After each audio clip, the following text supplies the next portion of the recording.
Got it. But talk to us a capital versus an OpEx. I would think most retailers are in the business of selling stuff, not maintaining robots, not doing software updates on robots, not putting guidance systems and all that kind of stuff. So isn't it more attractive to most retailers to say, I just want to buy this as a service? And Yes, I'm sure yes, this is the case in particular for mid-market okay, companies who have less of an experience doing that. So yeah, in that case, it probably makes sense to do RAS. But you could offer support either yourself or through a third party that you train. okay, And that industry, the retail industry, is set up like that. For instance, the checkout counters do get serviced by third party service providers. So, and those service providers are getting more sophisticated and are servicing robots. So yeah, that's another option. And the developer of robots, you're still on the hook for availability. right. So you need to man the call center, the operations room, make sure when there is a problem that you are the first line of defense, you are triaging problems, you are dispatching, servicing, field servicing, for instance, you are escalating to engineering for debugging. You're not off the hook. It's not a fire and forget type of sale. But the point was not to tie your capital with hardware. A startup needs every dollar to pay people, and that's a better way. If you can pull it off, it's a much better way of doing it. That makes sense. That makes sense. So, as with anything, let me just kind of two parallel paths. You started in this space. You said in 2005, roughly. Yeah. Yes. Today. So here's what's interesting. I'll just throw this out here. In 2005, you started exploring RFID at retail. Or, I'm sorry. Sorry. No. Sorry. 2013 was the retail start. Yeah, but okay, cool. So 2013. In 2005, I got involved with RFID at retail. And we started and then stopped and then started and then stopped and started and stopped about 5 or 6 times with some of the retailers out there for different reasons. There were some reasons says the costs were too high, the technology didn't work right, it wasn't ready yet, etc. Some was exactly what you said. It was really cool technology looking for a business problem instead of here's the business problem, here what's the technology. But now clearly RFID is mainstream. I think this year we did over 35 million tags, and I think the glide path is going to continue to explode. It has become the new technology platform, if you will, especially for items such as apparel and general merchandise and things like that. Here's the question. Why don't we, since you started in 2013, why don't we have robots in every one of the stores in the US? What have been some of the major challenges? Because number one, they don't get tired. Number two, they can do multiple things. They can do multiple functions in a store, not just one. So you are sort of sweating the asset. It seems like the hourly rate is certainly very reasonable compared to a human doing it.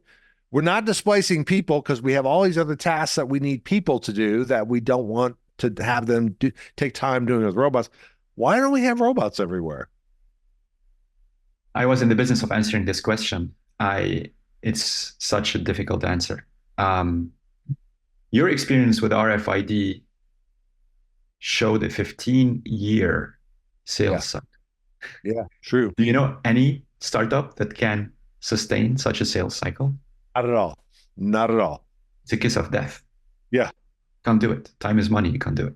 Yep. So it's the incumbents, the big service providers who can sustain it from other revenue and maybe innovate on the side. Yeah. There may be a more fundamental characteristic of the retail industry. It's just my personal opinion, the one that's maybe jaded from my experience, but I see a handful of innovators in the industry. Yep. And by and large, and everybody else are slow followers, not even fast followers, slow followers. Yep. But by and large, my view is that retailers are operators, some of it operators and merchants, right? Supply chain operators and product merchants. Yep. You're not technologists. Right. And you keep highlighting on your show, and research continues to prove how big of a pain point out of stock is. Yep.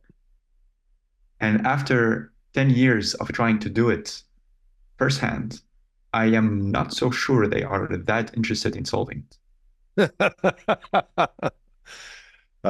Could be. Could be. What's it? The pain point is real. It's quantified. They know it. Yep. They have a way of managing it that mostly works right now. And if it's working, if it's not broken, don't fix it type of thing. You can make it better. Yes. You can make more money. Yes. Oh, there's another problem. Sorry. Is proving that you can sell more with the technology is very hard. Interesting. Very hard. It's very easy if you replace labor. That's a very easy calculation for any CFO. Yep. The upside, the top line impact is very hard to calculate, even though it's real. Interesting. Because let's say you introduce a technology that should increase on-shelf availability and therefore sales. You try it out. You see an increase in sales. Right. How do you isolate that increase to that one variable that is the robot? It could be a seasonality difference. It could be a fluctuation in the weather. It could be so many different parameters. That calculation I have viewed to be similar to the way drug discovery is proven. It's just very, very hard. It's an exercise in statistics that actually takes scale. You can't do it in a small sample. Yep. It takes scale and it takes art. And proving that is a big barrier to adoption. Yep. Great point. I think you're right. I think, and I'm not trying to class it because no such thing as a retailer. They're all different. Every store is different. Every product's different, et cetera. But in general, they're operators, right? We put stuff on the shelf and we take the customer's money. That's what we do, right? And I think to your point, industry has struggled. Let's take the RFID. RFID for years has been, it's just a technology thing. Well, we're improving your on-hand accuracy from 60% up to 95%. Yeah, but so what? That doesn't help. Well, now we're starting to tie when you improve your on-hand accuracy. I heard from a retailer the other day, every 10% of improvement in inventory accuracy gives you 1% of sales. So if I'm at 50% on-hand accuracy and I go to 100 or close to 100, that's a 5-point improvement in sales. Retailers are starting to tie those together. For every time I don't have product on the shelf, this is how I disappoint the customer, right? We're getting there, Sarjoun. And the way you test that is not in a bunch of stores. You do a scientific test versus control. We're going to do this in 30 stores. We're going to not do it in 30 stores. And we're going to measure pre versus post, longitudinal study of here's the improvement in on-shelf availability, and here's the improvement in sales. Here's the deal. Your technology is not the solution, right? Just like RFID is not the solution. It's a work process that says we are going to do everything we can to make sure stuff's on the shelf for the customer to buy. We think they will buy more. We think they will be loyal and come back. Just like the retailer you fired, you get this bad enough, people just say, forget it. I'm not coming back. I got no time to sit around and go to a store where they have half the stuff not there. I think your intervention was just too early. People are starting to get that. That's why RFID is exploding. Not because, oh, well, now it's cool. Before it wasn't cool. No, now people are seeing what the results of that were. So I believe you were just too early in the process because, let me just call them out. Brain, Symbi, and Badger are all selling robots and being very, very successful in engaging retailers and suppliers with this stuff to let them know about in-store conditions that have never been available before. And I think nothing would make me happier than their success. And I'm friends with all of them. Yeah. It would be wonderful for the industry, for robotics, for technology, for the customers as well.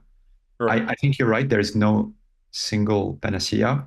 I heard the phrase, it's a multi-signal approach. Correct. You should throw the kitchen sink at the problem. The sales velocity, images that you can get from professional shoppers that Yep. are fulfilling your online order, um, robots if you can, cameras if you install, all of that helps move the needle. Yeah. But for example, let's just take a robot for a second. If I run a robot by a pile of clothes, your computer vision will never be good enough to go 33 versus 32. It's just never going to happen, right? Try and take and put an RFID tag on a watermelon. Good luck. Good luck reading it technically. Or try and put it on Pop Tarts where you're adding up to 4 and 5 cents for Pop Tarts when I don't think I need to know that level of accuracy. There's not a value proposition. That stuff turns so fast. I should. By the way, there's other categories, let's say milk and bread and yogurt, et cetera, that even a robot scanning a couple times a day is not frequently enough because I got to be in stock all the time. I can't be out of stock for a nanosecond. Well, fixed cameras make a lot of sense for that. So the retailer that figures out this multi-sensor platform and figure out which each one of these roles play, but they got to start with a premise that says we're disappointing our customers. They're going to start firing us or going spending their money at other places if we don't have product on the shelf. And it's going to be a multi-signal approach. It is not going to be a single signal. It can't be. That's hard, right? Because it's like a great big science experiment. So, well, where do you think the future is? I mean, obviously, you're saying you are currently involved, or at least friends with all the folks who are doing this. Nothing would make you excited. What do you see as the vision for this? Where's this thing going to go? Yeah, I honestly hope an early adopter scales it the way Walmart did with us. Yep. And that will signal the change to the industry. I do believe others will follow if that does happen, but somebody has to take the plunge. So what are the technical, so that's the business part. We got to have retailers adopt this and take it, and et cetera. What are the technical challenges? So we didn't get into the specifics of how the robot works on that, just to be an experiment, but this thing is extremely safe. It doesn't run into customers. It avoids obstacles. It does all it kind of. Is there anything technically that still is on your kind of innovation pipeline other than RFID and other additional sensors? Is there anything else that we need to do that would make it more reasonable for a retail environment? I think the technology is mature from a robotics perspective today. We had to build it all ourselves because we couldn't buy it. Today you could. Correct. Actually, there are platforms, their software is mature, there are service providers that will do the fleet management, that will help you. You can avoid building. You could buy it. You could buy your way to the market doing it and focus on the business or on the data, on the sensing aspect. You could focus on perception, and that's great. I think the technology has a long and promising potential in front, a long future in front of it, and promising one, which is so far we've limited ourselves to providing insights. The humans are doing the manipulation. As robotics develops, manipulation, I think, will be the next frontier, and helping the humans by doing the restocking tasks in increasing levels of complexity would I think be absolutely fantastic. Let me make sure I understand. Are you saying robots potentially could stock product in the future? Yeah, stock and pick. They're already picking in the supply chain. You're right. Interesting. And they pick from the shelf. Do they need All right. So here's the big goose egg question: are you really trying to put people out of jobs, Sarjoun? Is that what your goal is, to make robots become replacements for humans? Because somebody's thinking that already. We might as well throw it out there. Even though humans put me out of job, I'm not looking for revenge. That's a great. I don't see a scenario with robotics in particular, where they're going to take jobs. There are such a lack of manpower that, and the technology is so nascent, in particular when it comes with manipulating the environment, that we are going to be, us roboticists, building tools that empower and augment humans for a very, very long time before we get to replacing them. Got it. There's, and especially in retail where we have such a big revolving door of people that come and work and then leave and then come back, you're just not taking jobs away. It's not true. Yeah, you're freeing up monotonous tasks, letting robots do that. You still need people.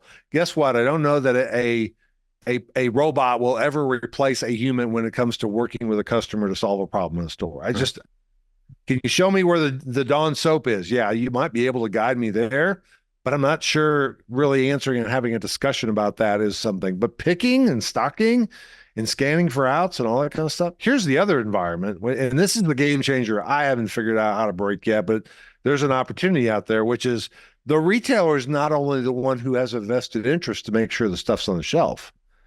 The CPG suppliers, Procter and Gamble, Kimberly-Clark, have a very strong interest to do that. And they get that data and insights from a third-party provider like an Acosta or Anderson, who goes in and does surveys and takes pictures. Well, why do we have them doing that?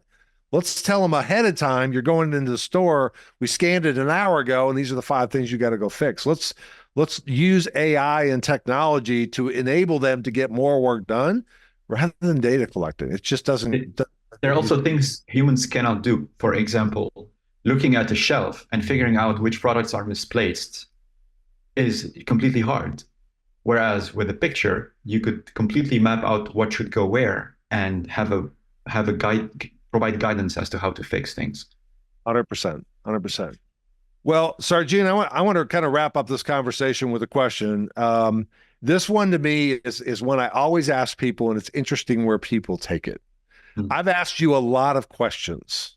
What is on your mind that I didn't ask? What questions should I have asked that I didn't ask? Because I'd be very interested to know, man, what's going on the top of that brain that I never kind of unpack? What's your thoughts in terms of what I should have asked? What I'm currently thinking about in various domains is integration. What we've talked about are point solutions. Okay. But in reality, for a product to go from the factory to your home is a long supply chain.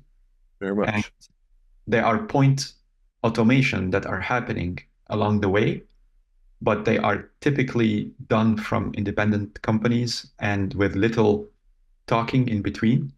And therefore, it's a high friction environment to automate more and more. But if there is a way to integrate throughout the supply chain, make solutions work well together, and you optimize the integrated whole, wrapped with very good software that does it all, I think that would be a great service to the entire industry. And I haven't seen it yet, but I hope it comes to bear. Well, let me throw one more complicating factor, which is actually an enabler to that. Have you ever heard of a serialized G10 before? Yes. Okay. So we usually think about UPC, and I got 10. Yeah. In the serialized world, I've got UPC 1, serial number 1, UPC 1, serial number 2. I've got unique serial numbers for every selling unit. So if I've got 10 of these cups, each one of them have the same UPC, but I have a unique serial number with them. I have the ability, and the future is going to be for me getting item serialization throughout the industry. So I literally can say, I just received a bunch of shirts from Nike, and it says Nike on them, but they're not Nike product because there's all the unique serial numbers that are valid. So these are counterfeit or claims. And I think you're right. The data throughout the supply chain, from the time a tree is cut down until a mother is diapering their child in their home, that supply chain flow can only be automated if we share data back throughout the supply chain. But that is the hardest part, because the retailer have their systems, and the distribution people have their systems, and the suppliers have their systems, and raw material have their systems. There are systems in place that allow us to share that information, but we really aren't doing it yet. And that's a big opportunity. So we scratch that surface a little bit when we're doing robotics. our robots, our shelf scanning robots, were getting in the same aisle as the floor scrubbing robots. Yep. And really, with good integration, that should not happen. Yep. That's just one example. Great point. Great point. Sarjoun, I can't tell you thank you enough. You've been a friend. Thank You've you, Mike. a person who I've worked with.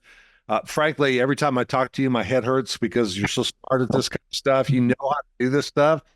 I really hope, and we'll put your LinkedIn profile into this bio so people can reach out to you if they have any questions. But I hope you stay in this industry. Don't give up on us, because I think if I know anything, knowing what we've done in RFID for literally 20 years and now we're starting to get the traction we need. Yes. I think you were just too early. I think you were an early person out there and everybody had a skeptical reason why not, et cetera.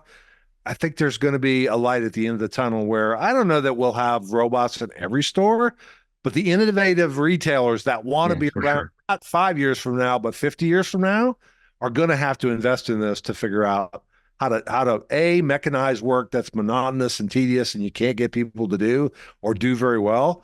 But B, just make sure that they've got stuff available on the shelf for customers.